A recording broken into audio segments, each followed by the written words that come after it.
Nós vamos ler Filipenses, tá bom, querido? Eu convido você agora a lermos Filipenses capítulo 1, a partir do versículo 27. Nós vamos ler só os versículos 27, 28, 29 e 30, terminando o capítulo, de Filipenses. Então, acompanhe comigo a leitura, por favor.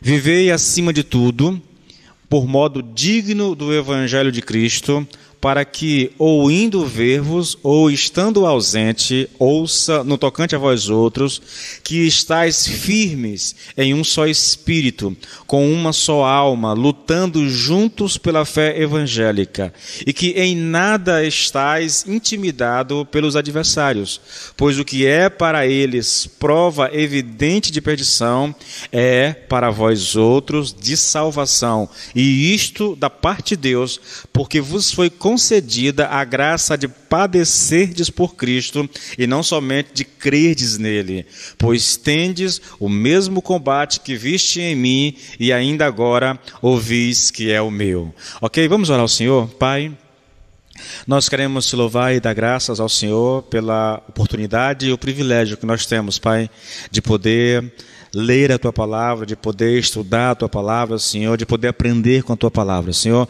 Mesmo que à distância, mesmo que online, Senhor, é um privilégio estar diante do Senhor e diante da Sua Palavra e aprender com ela. Por isso, eu oro ao Senhor, agradeço ao Senhor e, ao mesmo tempo, Pai, eu coloco diante de Ti a vida das pessoas que estão agora conectadas e daqueles que irão ouvir isso depois, aqui mesmo no Facebook ou depois no YouTube, Senhor. E a minha oração é a mesma, Pai, que o Senhor, na sua infinita graça, sabedoria e misericórdia, possa abrir o nosso entendimento, Pai, para que compreendamos a Tua Palavra, Senhor, para que possamos, Pai, reter a Tua Palavra no nosso coração, no nome de Jesus. A mim, como eu sempre tenho dito, Senhor, dar-me sabedoria, dar-me graça, dar-me poder, Senhor, para transmitir fielmente a Tua Palavra, Senhor, de maneira que ela chegue no poder do Teu Espírito ao coração de quem vai ouvir. Essa é a minha oração, no nome de Jesus. Amém e amém, querido. Amém. Amém. Nós vamos lá. Antes de eu começar, olha, há uma coisa aqui nesse texto que eu vou mencionar agora, porque não vou fazer menção disso enquanto eu estiver ministrando, tá? Veja, Paulo diz aqui no versículo 28, querido, a parte B do versículo diz assim, olha, pois o que para eles é prova evidente de perdição, eles aqui são os adversários dos filipenses, tá bom? Então, para esses adversários, aquilo que é prova evidente de perdição para eles, é para vós outros de salvação, e isso da parte de Deus. Eu quero sugerir, queridos, aqui, que aquilo que esses adversários dos irmãos lá de Filipos consideram como perdição é o sofrimento dos cristãos lá de Filipos, tá bom? Aquilo que é para eles perdição, o sofrimento dos filipenses, é para os filipenses, prova de salvação. Por que eu digo isso? Porque o versículo 29 diz assim, porque vos foi concedido, veja, o porquê explica o que ele está dizendo, tá bom? Olha, novamente, pois o que para eles é prova evidente de perdição, é para vós outros de salvação, e isto da parte de Deus. Porque ele vai explicar, porque vos foi concedida a graça de padecerdes por Cristo, e não somente de crer nele. Veja que coisa interessante, Foi concedido a graça de padecerdes. Então, o padecer, o sofrimento dos filipenses era considerado pelos adversários dele como perda, como perdição. Mas o sofrimento para os filipenses era prova de salvação. Isso é interessante, querido. E eu estou tocando isso agora porque eu não vou tocar nisso depois, tá? Não nesse aspecto, Aquilo que para o mundo, vou colocar dessa forma, é sinal de perdição, para aqueles que creem em Cristo, é sinal de salvação. E aqui, pelo que tudo indica, Paulo está falando do sofrimento, entendeu? Então, quando um cristão sofre, o mundo vê isso como uma prova de perdição. mas para o cristão aquilo é prova de salvação e isso da parte de Deus. Vou deixar por aqui, é só uma observação, tá? Como eu não vou expor o texto da forma como eu exponho, é uma pregação expositiva, mas que ao mesmo tempo ela é quase que uma temática, uma pregação temática, né? É mais fácil de você compreender o que eu vou ensinar, tá bom? Dessa forma. Então, olha só. Ao ler o texto, querido, eu faço uma pergunta, né? Como o cristão pode viver de maneira digna do Evangelho, entendeu? Como podemos viver de maneira digna do Evangelho? É essa a questão de Paulo aqui. Vivei, acima de tudo, por modo digno do Evangelho. Essa é a orientação, entendeu? Essa orientação. Então, como é que o cristão vive, querido? Antes de responder essa questão, irmãos, a gente precisa, sabe, compreender o que significa isso, o que é viver de modo digno do Evangelho, né? O que é viver à altura do Evangelho, se é que eu posso colocar dessa forma, tá bom? Então, olha só, viver, irmãos, ou andar, ou a altura do Evangelho, ou viver de modo digno do Evangelho, significa viver em conformidade com o Evangelho. Viver uma vida que seja condizente com o Evangelho. Viver de acordo com aquilo que o Evangelho ensina, ou seja, toda a nossa conduta deve ser governada e determinada pelo Evangelho de Jesus Cristo. É isso que significa viver, entende? Aí eu faço uma citação logo de início aqui, né? Bem interessante. Essa é de Lloyd Jones, depois eu faço uma outra citação. Olha só, se você crê no fato do pecado, diz Lloyd Jones, mostre que você o odeia. Isso é viver de maneira digna do Evangelho. Se você crê na morte de Cristo, demonstre isso. Se você crer no novo nascimento e no poder do Espírito Santo, que fique evidente para todos que é isso um fato na sua vida. Se você diz que crê na glória por vir, bem, será que você não acha simplesmente razoável e lógico que fixe seu afeto lá e não aqui, né? Lá na glória por vir, e que contemple as coisas de lá da glória por vir e não as daqui? Traduzindo isso tudo assim de maneira que você possa compreender, querido, alguém colocou isso de maneira muito, muito prática. Ele diz: não há nada que recomende tanto o Evangelho de Jesus Cristo como a demonstração prática do viver cristão. Em outras palavras, quando nós vivemos o Evangelho, demonstrando na nossa vida o que é o Evangelho, aquilo que nós cremos, então, querido, isso é prova, isso é uma recomendação, isso é um testemunho público para quem quer que seja. Há um dito muito antigo, né? Eu não lembro aqui o filósofo que falou isso, é muito antigo, muito usado em festa de formatura, né? Eu não sei por que se usa isso lá, mas olha só, pregue o Evangelho e, se necessário for, use as palavras. Tudo isso aqui, irmãos, é viver à altura do Evangelho. É demonstrar o Evangelho na prática, com as nossas atitudes, com as nossas palavras, com o nosso comportamento, entendeu? A maneira como nós lidamos dentro de casa, com pai, mãe, com esposa, com filhos, a maneira como nós lidamos com o nosso ciclo social ou com as pessoas mais distantes, isso tudo precisa ser evidenciado. O Evangelho precisa ser visto em nós sem que haja a necessidade de palavras ou mesmo de algum apetrecho externo, roupa ou qualquer coisa que denuncie que você é um cristão, entendeu?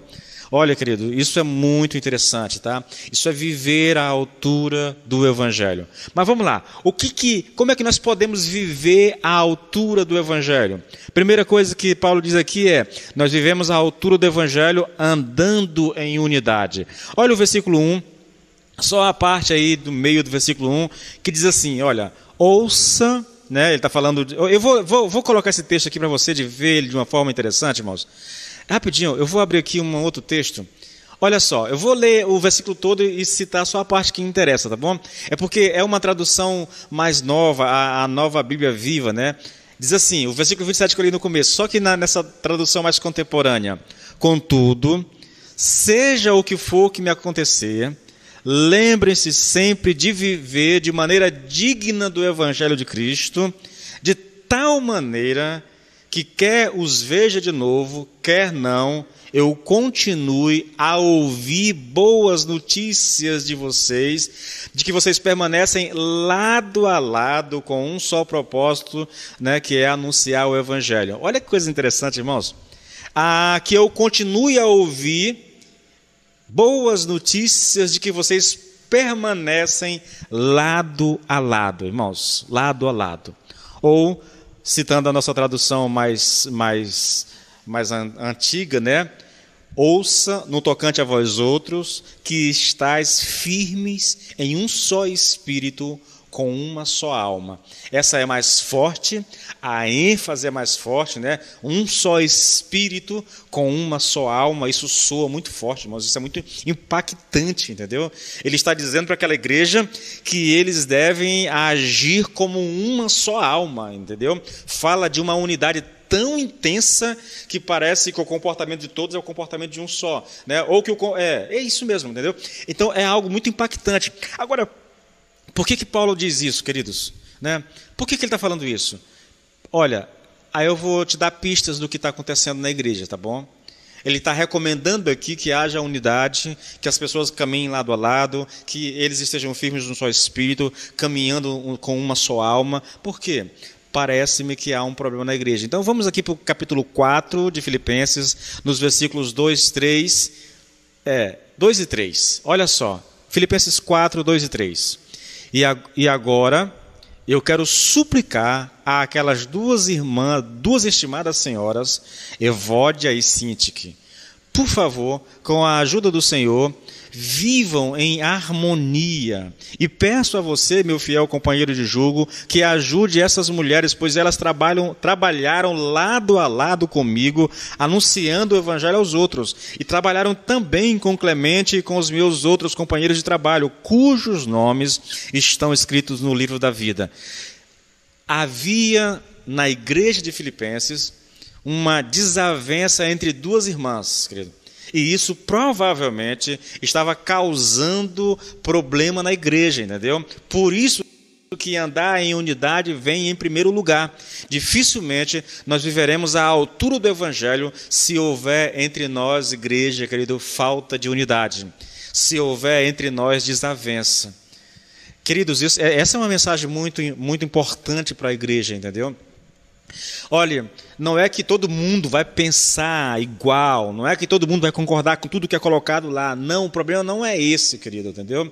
Mas é necessário que em algumas questões na igreja a gente deixe de lado a nossa opinião pessoal, entendeu? O nosso ponto de vista, para que nós não sejamos motivo de desavença, entendeu? De quebra de unidade na igreja. Quando uma pessoa quer fazer prevalecer o seu ponto de vista em detrimento dos outros, querido, principalmente uma pessoa que não está na posição para isso, porque às vezes o pastor tem uma direção de Deus e que ele coloca essa direção e nem todo mundo aceita aquilo que está colocando, entendeu? É papel do pastor tentar convencer as pessoas, tentar levar as pessoas a compreender aquilo que nós vamos fazer e tudo, mas cabe a ele, como aquele que recebeu a direção do Senhor, tentar convencer. Não exatamente impor aquilo, mas tentar convencer. Agora, quando isso vem de uma pessoa, querido, que não está numa posição para isso, entendeu? Quando uma pessoa não aceita, por exemplo, a posição do seu pastor e quer fazer prevalecer a vontade dele, irmãos, isso vai causar desavença, isso tem rachado igrejas no Brasil todo, entendeu? É complicado. Olha, não porque sou pastor, tá? Eu já disse, eu particularmente, eu já fiz isso, né? Talvez algumas pessoas que vão me ouvir agora saibam do que eu vou falar aqui. Houve um tempo na minha vida que eu congreguei numa igreja e por ser muito amigo do pastor, né, o pastor saiu da igreja, e por ser muito amigo do pastor e não concordar com o posicionamento que a igreja estava adotando depois que aquele pastor saiu, eu adotei uma postura muito simples, irmãos. Eu cheguei para a pessoa responsável, para os responsáveis, e disse: querido, se eu ficar na igreja, eu posso causar um problema a vocês. Então eu prefiro sair da igreja agora e deixar a igreja em paz do que ficar aqui, né, e acabar sendo motivo, né, de algum tipo de problema de falta de unidade na igreja. E eu saí da igreja, irmãos, tranquilamente, sem nenhum problema, entendeu? Sem mágoa de ninguém, sem causar nenhuma divisão. Por quê? Porque eu entendo, querido, que uma vez que o pastor está à frente, olha, eu não estou defendendo o pastor, tá? Eu só estou defendendo aqui que é necessário que haja unidade na igreja. Como eu entendo, né, pastor, como aquele que é o responsável por dar direção para a igreja, então eu creio que não é, tipo assim, não vale a pena, querido, um irmão que discorde da visão do pastor, tente convencer outros a discordarem também e a adotarem aquilo que ele pensa, entendeu? Uma outra postura que eu sempre tomei na minha vida como membro de igreja antes de ser pastor, eu posso discordar do pastor, mas eu não vou levar isso a público, entendeu? Eu vou conversar com o pastor, colocar o que eu penso, né, para não ficar parecendo que eu estou lutando contra a figura do pastor. Eu não aconselho isso a ninguém, querido, a nenhuma pessoa a agir dessa forma, entende? Não aconselho. É só você entender uma coisa, querido. Uma pessoa só é pastor enquanto Deus permite. Quando Deus não quiser mais ali, Ele vai dar um jeito de tirar esse pastor de lá. Então não cabe a um irmão ficar se levantando contra o pastor. Ele vai causar um racha na igreja. Eu falo isso, querido, porque eu tenho visto isso acontecer de tantas formas, entendeu? Não só na figura do pastor, de alguém se levantando, mas isso racha entre... Aqui nós temos duas irmãs experientes, duas irmãs que estavam com Paulo lá no começo da obra, fazendo a obra de Deus, mas causando dificuldade, causando desavença, causando problema na igreja. A igreja estava... Eu vou ler um texto que dá a entender, querido, que a igreja estava rachada por causa dessas duas irmãs. Filipenses 2, 1, né, a partir do 1, Paulo fala, olha a linguagem de Paulo, irmãos, olha como que é forte a linguagem, né, como que ele está clamando a essas irmãs para que deixem de lado suas opiniões pessoais, as suas intrigas, as suas desavenças, pelo bem da igreja. Olha só, Filipenses 2, a partir do versículo 1, Paulo diz assim: se há, pois, alguma exortação em Cristo, alguma consolação de amor, alguma comunhão do Espírito, se há entranhados afetos e misericórdias, contemplai a minha alegria, de modo que penseis a mesma coisa, tenhais o mesmo amor, sejais unidos de alma, tendo o mesmo sentimento. Veja, olha, querido, Paulo não está dizendo aqui, não está pedindo aqui que as pessoas sejam iguais. Não é isso, querido. Não é isso. Tanto é que ele vai explicar agora. Olha o versículo 3. Nada façais por partidarismo ou vanglória, mas por humildade, considerando cada um os outros superiores a si mesmo. Não tenha cada um em vista o que é propriamente seu, senão também cada qual o que é dos outros. Entende? Ele está colocando isso, e eu vou tratar disso, é a próxima ministração nossa de Filipenses, querido. Eu vou tratar dessa questão aqui, tá bom? E eu vou entrar nesses detalhes, mas há um pedido aqui, querido, há uma súplica aqui, na verdade, desse apóstolo, porque essas irmãs são muito conhecidas de Paulo, são irmãs que estiveram na linha de frente do trabalho lá em Filipos com Paulo, entendeu? Então, por isso, esse carinho, sabe, é um pai que está ali preocupado com os seus filhos e que está exortando. A exortação, querido, olha, veja, penseis a mesma coisa, tenhais o mesmo amor, sejais unidos de alma, tendo o mesmo sentimento. Ele não quer que todo mundo pense de igual forma. Eu creio que é dessa... Não é isso, irmãos. Não é que todo mundo tem que ter o mesmo pensamento. Não é, tá bom? Não é. É por causa da minha maneira diferente de pensar, eu levo isso a outra. Veja, quando uma pessoa, querido, ela pensa diferente, quando ela adota uma postura diferente, mas ela, pelo bem da igreja, ela tenta resolver só com o pastor, e mesmo que não seja convencida, ela abre mão daquilo pelo bem da igreja, é uma postura. Agora, quando ela está insatisfeita, querido, e ela leva isso adiante, entendeu? Ela leva isso adiante, ela vai contaminar o vizinho que está ali, o irmão ali, ela vai no outro e tenta impor o seu pensamento, não concorda com o que está acontecendo na igreja, não gosto do louvor, não gosto da pregação, não gosto disso, não gosto daquilo, isso teria que mudar, e ela começa a contaminar as pessoas pessoas com o seu ranço, com a sua ideia negativa, com o seu pensamento, entendeu? Isso é causar discórdias, irmãos, entendeu? Isso é provocar partidarismo, isso é agir baseado no seu orgulho pessoal, tá? Isso como Paulo disse, isso é vanglória, sabe? Isso é querer ser superior às pessoas. Isso causa racha no meio de uma igreja, irmãos. Olha, eu louvo a Deus. Eu tenho 8 anos, 9 anos que sou pastor, né? Trabalhei durante muito tempo como auxiliar de pastor, liderando mocidades nas igrejas por onde eu passei. Mas nesse meu tempo como pastor, eu posso dizer a vocês, eu não tenho problema de falta de unidade na igreja, né? Os irmãos da Kairos estão de parabéns.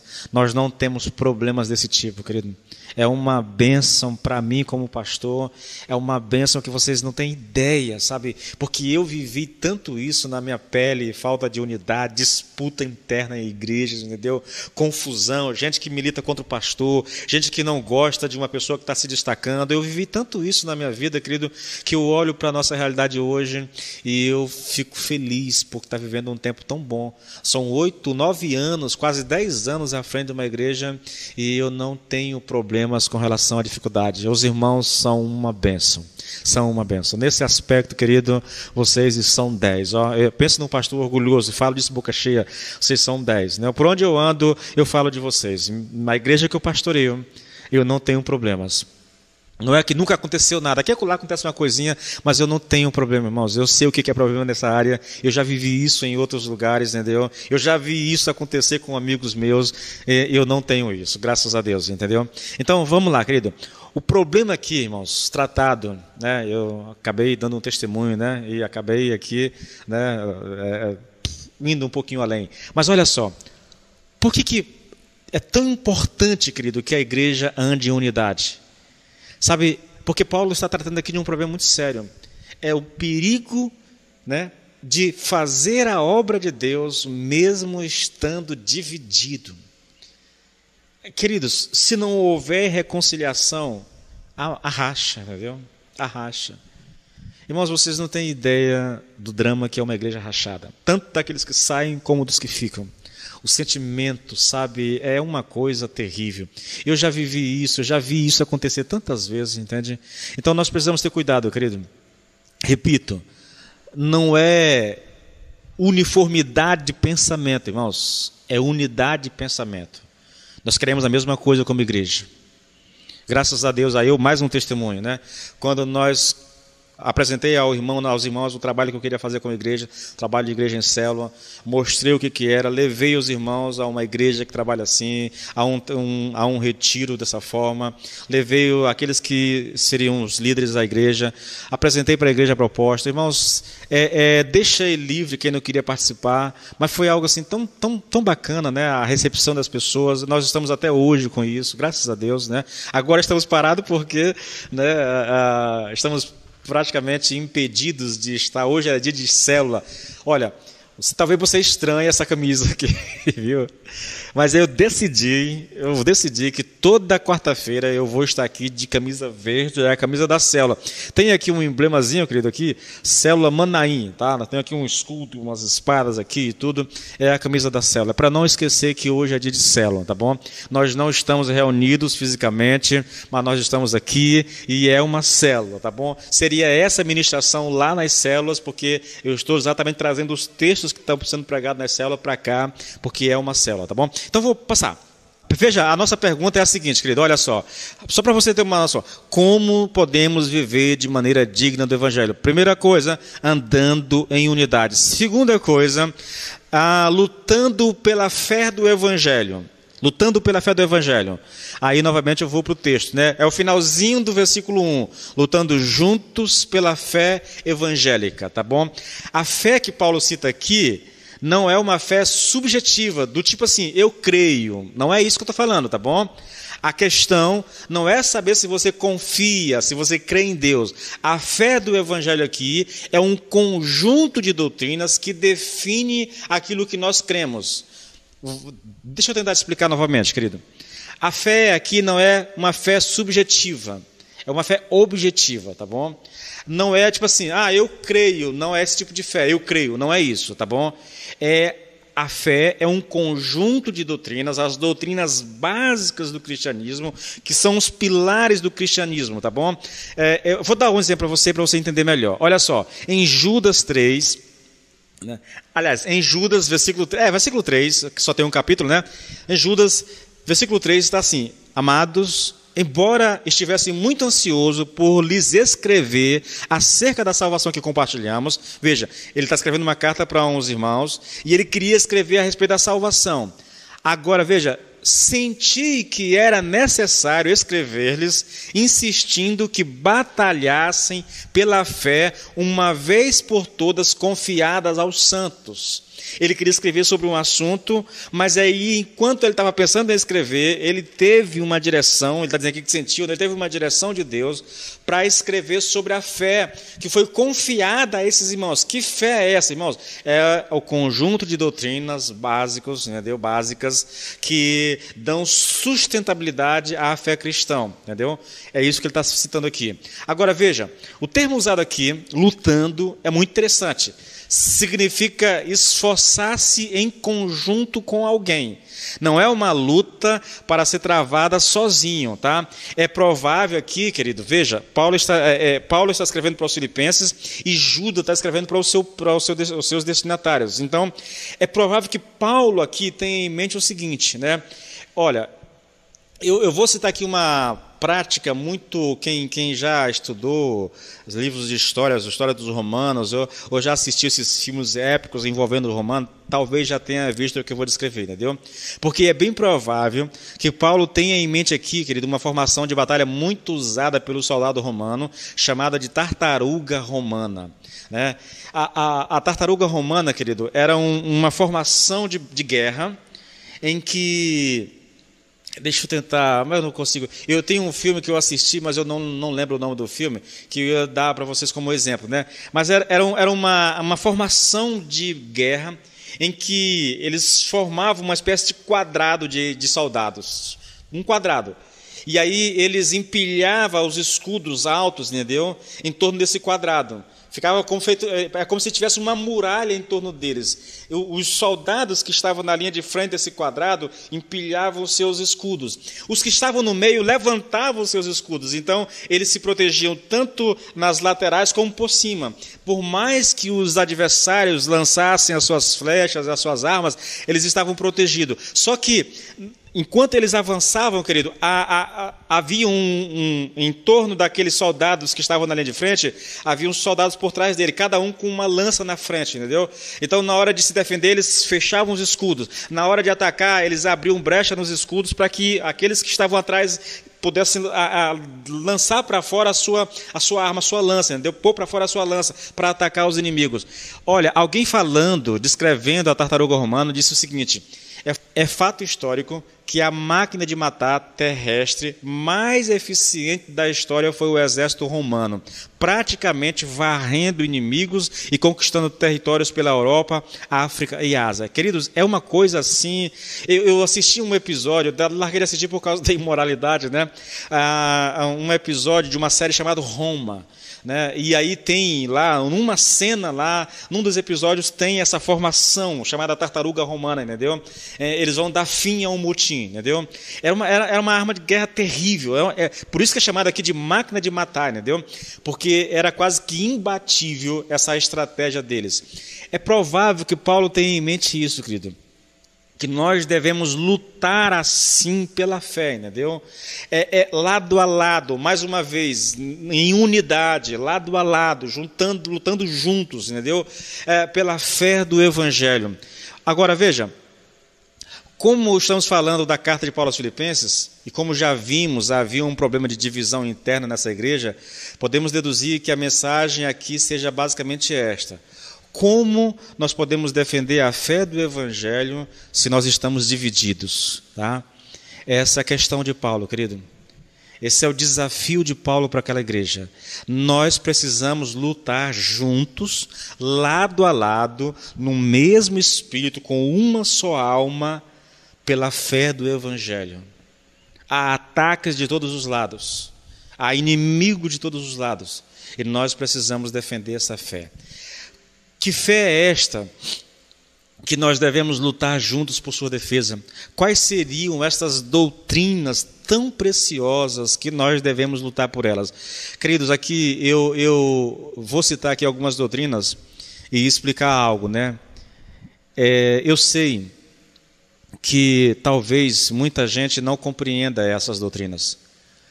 Eu resolvi, a pandemia fez com que eu parasse isso, porque nós estávamos na igreja, na terça-feira, estudando exatamente as doutrinas básicas do cristianismo, entendeu?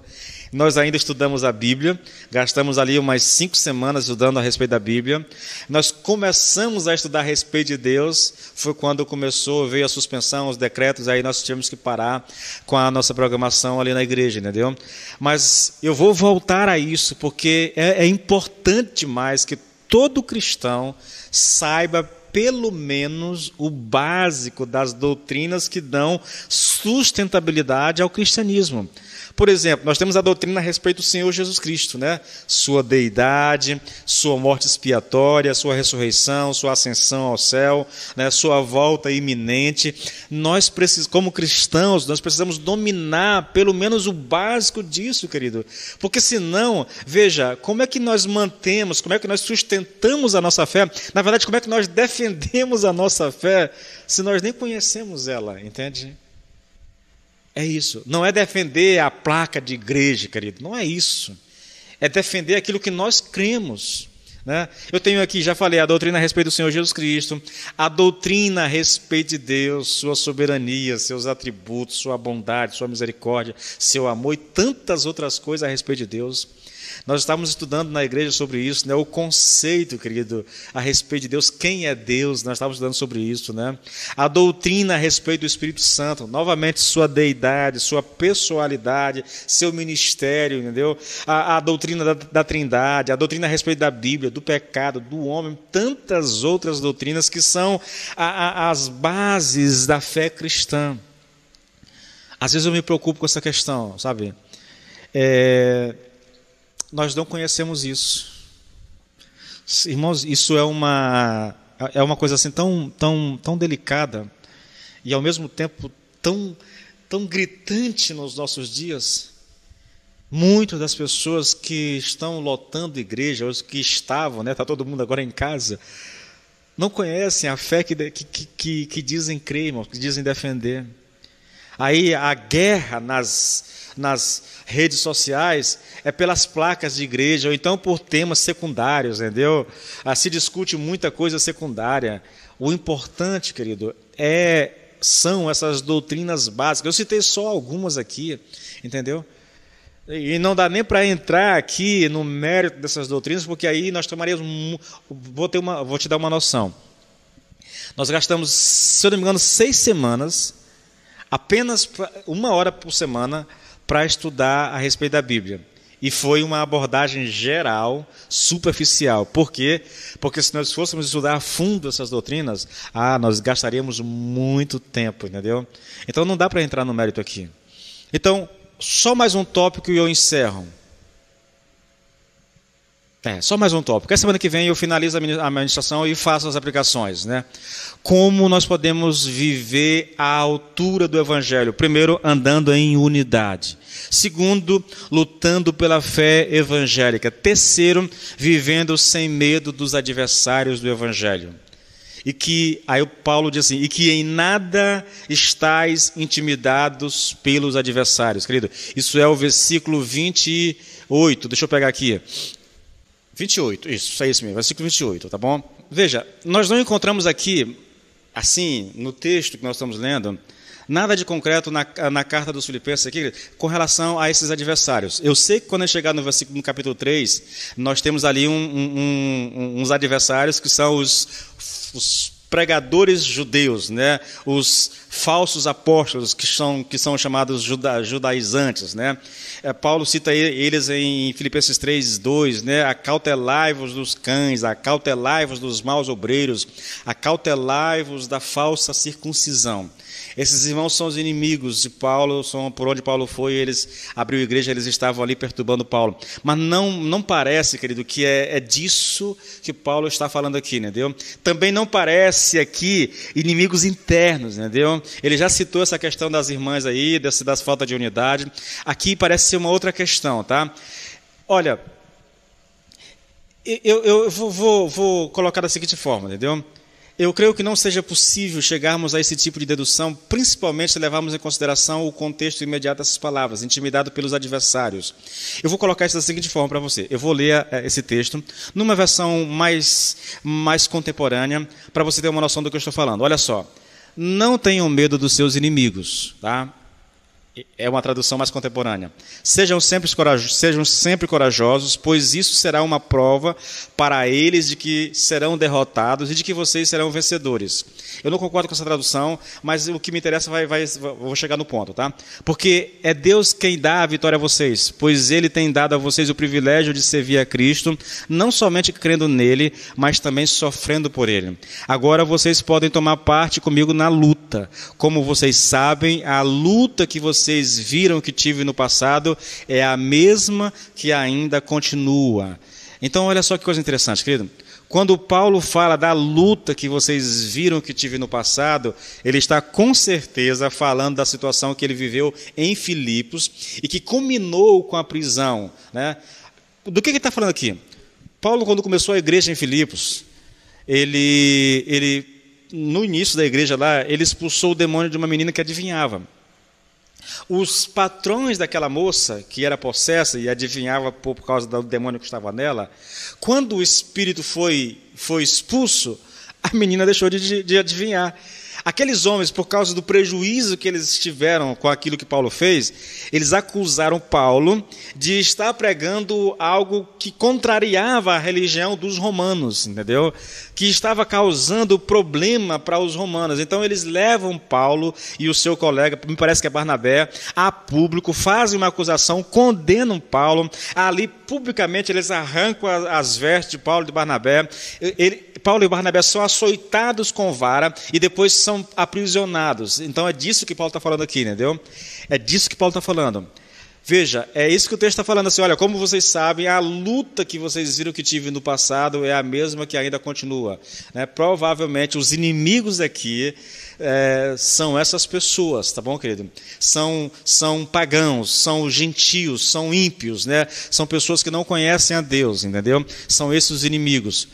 Olha, voltando lá no princípio, vivendo sem medo dos adversários do Evangelho, que no caso aqui seriam essas pessoas, né? Seriam os ímpios, seriam aqueles que não criam em Jesus Cristo. Não era interno o problema, não eram os falsos judeus, esses da falsa circuncisão. Esses irmãos entraram na igreja, vamos estudar bastante sobre isso, capítulo 3, quase todo fala desses irmãos aqui, da falsa circuncisão. O objetivo deles era dividir aqui, era fazer com que aqueles irmãos que criam na mensagem que Paulo tinha pregado, mudassem para o lado deles, entendeu? Então não é eles que estão ameaçando, não é eles que estão causando sofrimento. Esse sofrimento provavelmente são causados por pessoas que não gostavam da pregação do Evangelho, tá? Agora, veja, querido, de qualquer forma, não é importante definir exatamente quem eram esses inimigos. E aí eu faço uma aplicação disso para a nossa realidade hoje e vou encerrar, né? Nós, em pleno século XXI, nós temos os nossos próprios inimigos, tá bom? E vou te dar aqui alguns desses inimigos. Por exemplo, a filosofia e suas muitas teorias, que afirmam que Deus não existe, mas é apenas uma invenção humana criada para dar um pouco de esperança, principalmente aos menos afortunados. Você sabe disso, né? Deus é uma invenção do ser humano. O ser humano que não tem como lidar com os seus problemas, então eles escolhem crer em um Deus aí para aliviar um pouco a pressão que estão sentindo, para ter um pouco de esperança. Nós temos o paganismo e as suas muitas facetas idolátricas, né, que ensinam que Deus é tudo e tudo é Deus. Eu sei que essa aqui é uma citação do panteísmo, né? Deus é tudo e tudo é Deus. Mas nós temos o paganismo, querido, com as suas muitas invenções a respeito de Deus, com os seus muitos deuses, entendeu? Se você vai para a Índia, se você vai para a China, para esses países, você vai encontrar muitas manifestações, ou então entidades que são tidas como deuses, entendeu? No nosso século XXI, no Ocidente, né? Nos países mais modernos, mais atuais, nós também temos os nossos deuses, né? O materialismo está aí, o dinheiro está aí, o sexo está aí, tudo isso são representações de Deus, né? Que são coisas que a humanidade fazem delas os seus próprios deuses. Nós temos a religiosidade, os seus muitos caminhos para Deus, né? Você já ouviu esse discurso, né? Não importa qual é a sua religião, vivamos em harmonia e irmandade, afinal todas as religiões têm o propósito de aproximar o homem de Deus. Isso não é verdade, querido. Infelizmente, isso não é verdade, tá? O que nós mais temos são religiões que afastam os homens de Deus e levam o homem para tantas coisas, tá?